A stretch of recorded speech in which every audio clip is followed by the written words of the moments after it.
Hello, welcome back to The Secrets of, what you always wanted to know and never dared to ask.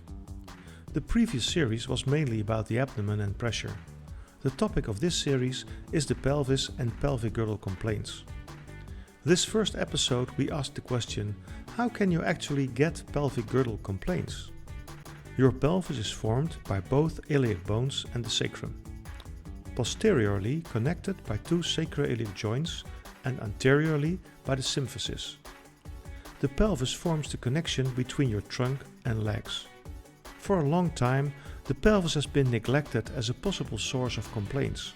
How could that have happened? This has all to do with these two gentlemen, Mixter and Barr, who, at the beginning of the 20th century, discovered the herniated disc. From that moment on, the pelvis has become more and more forgotten as a possible source of complaints. Until around 1990, there was a group of women who suffered sometimes violent and long-term complaints during and after their pregnancy, the so-called pelvic instability. Often these women were not believed and the possibility of their complaints almost denied, until Snijders and Vlaming developed a model of form and force closure. This model described how the pelvis worked and what could go wrong, explaining the occurrence of pelvic girdle pain. Oh yes, the term pelvic instability is actually no longer current. Now we prefer the term pelvic girdle pain. The word girdle makes the distinction between pelvic floor complaints, which are something completely different, but can be related to pelvic girdle pain. What causes pelvic girdle pain? For a long time, there were a lot of very diverse opinions. Over time, most of these ideas turned out to be wrong. It was not the pregnancy itself, and not the pregnancy hormones that caused the complaints, nor the weight of the child or the age of the pregnant woman. But what then can cause pelvic girdle pain?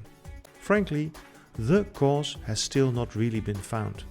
However, it seems that overloading or forcing the sacroiliac joints plays a crucial role. Factors related to pregnancy can facilitate such an overload. We have to realize that when overload may cause pelvic girdle pain, this implies that these complaints can also occur in men too. And pelvic girdle complaints as a diagnosis is unfortunately still too often missed in men. How does it work, this overloading of the sacroiliac joints?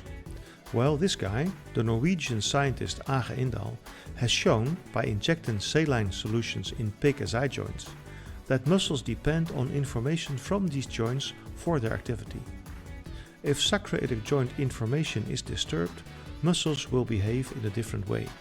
So, if you injure a pelvic joint, the surrounding muscles are assumed to contract differently. And with disturbed muscle function, you can't properly control your pelvis. So to keep moving, people will use other muscle strategies, as illustrated by this patient.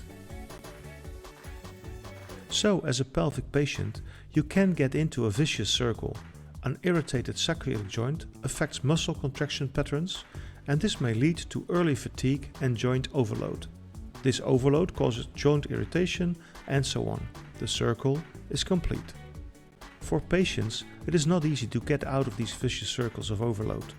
Consequently, continuous pelvic complaints may lead to a range of other problems, from exhaustion to incontinence, and from problems with work or private life to, in the long run, structural physical changes. Pelvic complaints are often considered as a persistent and difficult to treat problem. But is this really the case? Or are there ways to effectively treat pelvic complaints? We're going to talk about that in the next clip. See you next time.